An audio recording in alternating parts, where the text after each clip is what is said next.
আসসালামু আলাইকুম। আশা করি সবাই ভালো আছেন বন্ধুরা। আজকে যে ভিডিওটা দেখবেন এটা হচ্ছে সিঙ্গাপুর ম্যাটাইয়াট যারা থাকে বা তজবলিঘাট এখান থেকে কিভাবে বাইরে যায় তা নিয়ে ভিডিওটা তৈরি করা। মূলত এখান থেকে বাইরে যাওয়া অনেক কষ্টের। এই দেখেন একটা লরি ফলো করে যাচ্ছি, এই লরিতে আমি আছি। তারপর একটা ভিডিও দিই যারা ফিউচারে মেঘাতে আসবে তাদের জন্য হয়তো উপকার হবে। এই দেখেন দুজন লোক আছে আর আমি আছি, কতটা লরি ফলো করতে হয়। তারপরে এই লরি দিয়ে মূলত ঘুরিয়ে যাওয়া যায়। আর এখান থেকে সাদিয়া নামক একটা মার্কেট আছে, ওইখানেও যায় অনেকে। তারপর এখান থেকে এসবিএস ফলো করে এই মাটিতে যায়, অর্থাৎ যেভাবে সুবিধা মনে করে এইভাবেই যায়। আজকে আমি এখান থেকে যাবো সাদিয়া নামক একটা জায়গা আছে, এটা সিঙ্গাপুর এভিনিউ 12। তো এটাই দেখাচ্ছি আর কি আপনাদেরকে, আপনার সাথে শেয়ার করতেছি এখান থেকে বাইরে যাবে কত কষ্টের। তা যাই হোক, আশা করি সবাই ভিডিওটা দেখবেন এবং আমার চ্যানেলটা সাবস্ক্রাইব করবেন। মূলত সিঙ্গাপুরের অনেক ভিডিও আমি দিয়ে থাকি, তো সাবস্ক্রাইবার আসলেও বিভিন্ন জায়গায় তথ্য দিব। এই যে লবি থেকে নামার পরে কিছুক্ষণ হাঁটা লাগে, হাঁটার হয়ে আবার এসবিএস অর্থাৎ বাস ফলো করা লাগে। বাস ফলো করার পরে আবার নেমে এমআরটি ফলো করা লাগে। এইভাবেই মূলত যাওয়া লাগে আউটসাইডে, অর্থাৎ কোনো দরকার পড়লে আমরা এইভাবে যাই আর কি। তো এখান থেকে যাওয়া অনেক কষ্টের। আর বিশেষ করে এখানে অনেক মানুষ থাকে। এই তারপরে আমি বাসে উঠলাম, আর বাসে উঠে সবচেয়ে মজার ব্যাপার হলো দেখেন বাস মোটামুটি ফাঁকাই, একজন লোক আছে আর আমি। তো আমার কাছে ভালো লাগতেছে এরকম একটা ফাঁকা বাস। আর এখান থেকে বিশেষ করে প্রায় সময় ফাঁকা পাওয়া যায়, কারণ এই এর মাঝে লোক সংখ্যা কম। এখন ছোট ছোট বিভিন্ন ধরনের ফ্যাক্টরি হচ্ছে। এই যে বাইরের অংশ, মাঝে মাঝে বাড়ির অংশটা ধরেছি যে কি রকম পরিবেশ সেটা আপনারা দেখার জন্য। তো এখান থেকে মূলত আমার বাসা থেকে এই জায়গায় যাবো মোটামুটি 25-30 কিলো তো হবেই। তো আমার আইডিয়া নেই, আমি অনুমানে করলাম আর কি। তো বাড়ির পরিবেশ।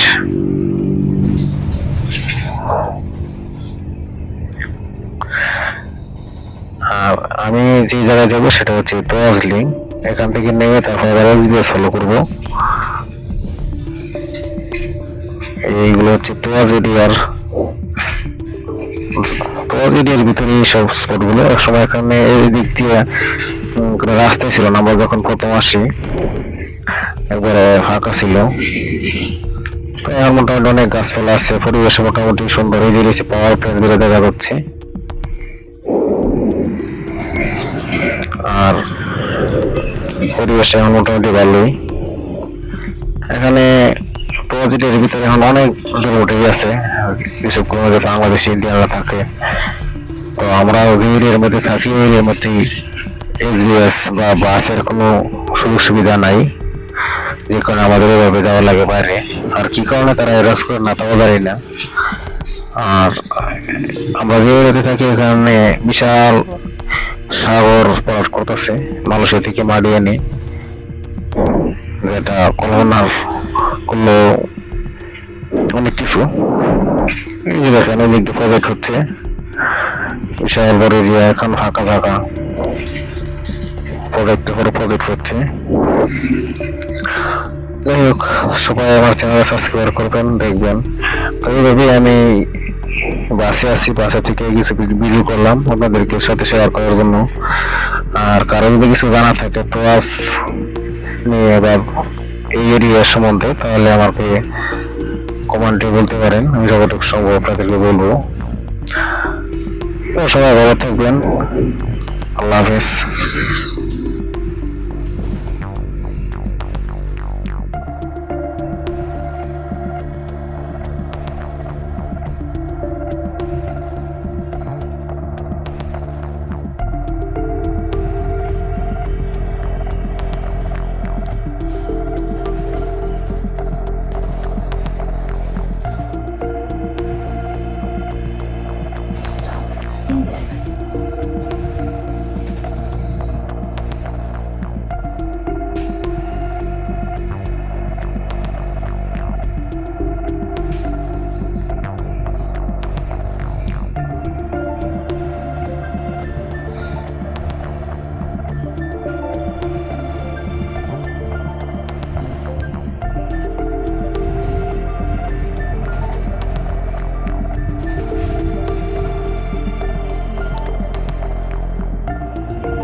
For your safety, please watch your step.